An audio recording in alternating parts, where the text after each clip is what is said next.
How did he feel after his knee, or did you guys talk about that? Yeah, he's good in game. He's good with the increase, as long as he stays loose. And yeah, pretty much it. He just the stiffness later.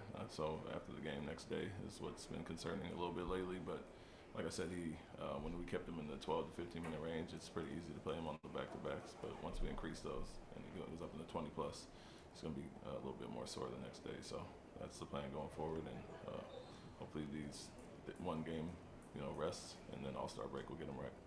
What do you like about those double big lineups, and do you think Alperen enjoys having a true big center next to him?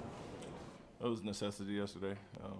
Davis obviously had a great first half, and switching some of our bigger wings onto him wasn't working, so we went with that and gave us a spark, gave us some physicality that we were lacking, gave us two big bodies to put on Davis, and I think Alpe's pretty comfortable playing with any lineup, because he can move around, and he's not a traditional, back to the basket only. He can move him on the perimeter, play on the outside a little bit more, but gave us a good look. Like I said, gave us some physicality, rebounding, and you felt the difference. Having seen it now, do you think that's something that you can go to more often, or maybe even on a nightly basis? It's tough based on matchups. Obviously, they played with two bigs, so we were very comfortable doing it.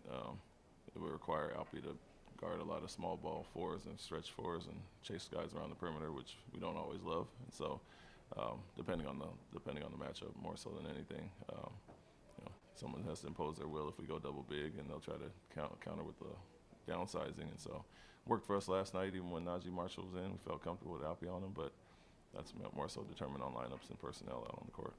With Fred and Jabari, is there a chance they come back this week, or is it other side of the All-Star break? Most likely after All-Star break. Saw Jabari doing some more shooting on the road. Has the cast off now? Like, is he doing just non-contact stuff still, or what's he doing? Yeah, more ball handling, more shooting. Plan is to get looked at right before All-Star break and hopefully clear for contact during the break. Kind of following up on Jabari, he does a lot of the dirty work that may not necessarily show up in the box score. Do you feel like people are starting to see the importance of him, especially with it, being one of the best weak side defenders and able to get his shot off in the mid range? I would say everybody, honestly. I've said it. We got our ecosystem is kind of fragile, and it's a team that relies on each other. It's not just relying upon one person. And so, when you look at our leading scorer being around 20, 21, and then Alpe right behind Jalen, we're not putting it in somebody's hands every night to do it. And you see the importance of Jabari being out, obviously Fred being out, and then Alpe when he missed the games. And so, as tough as the schedule's been with the 13 and 17 on the road, or all the back-to-backs we have kind of piled up now, I think it's more so the injuries and how it throws us off a little bit as far as what we require certain people to do and people being put in other roles. What's important today, Coach, for you to see? Obviously, a win is great, but what do you need to see to know that this is getting back to racquetball with just what you have? Some fight from the start. Looking back at the last Toronto game, it was a poor first quarter, 35-24 there, and then we kind of righted the ship. But our start obviously last night wasn't great. We've been better lately, and the main thing is obviously showing the effort and toughness that we've had throughout the year. That's kind of dissipated at times, but also end game situations. You're in the game, you have a late game lead. We've given those up quite a bit, so we got to maintain those leads and finish games. Is Fred doing any work on the court? No. When you were talking the other night about, wanting equal opportunity at the end of the games for guys to just kind of go get their shot, do you think that there needs to be a kind of hierarchy established within the offense to get it going?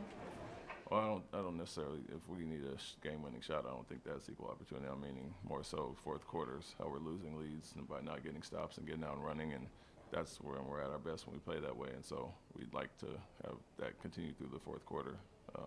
But defensively, we've been really poor in the fourth quarter for the last month of January, basically, and into February, averaging 33 points given up, and so that's too high for us. And then we're playing against set defenses, so not so much the last shot. If we need that, obviously we'll go to certain people. But the way we want to play is get up and down, get stops, get out and run, and not have to play through one person every time. Do you have any diagnosis or reason for that fourth quarter poor defense over the last month? Anything you're talking with the guys about? No, we looked at, all the transition opportunities teams are getting on us, just not getting matched up. A lot of second chance points, offensive rebounds where we're guarding the initial possession well and then giving up 50-50 balls and offensive rebounds for other teams. And so doing all that work and then not finishing the possession has been a big part of it. But teams are going to ramp it up in the fourth quarter, especially when you're at a deficit, and we have to meet that with the way we can play defense throughout the first three.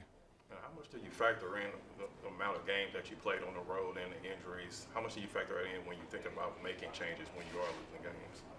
Yeah, you do, but kind of we're plugging holes at times with lineups we're trying to figure out. Obviously, the games are one thing. I don't really put much stock into that. Everybody goes through that, and we're at a rough patch as far as schedule-wise, and the injuries more so than anything to me is what's throwing us off kilter a little bit.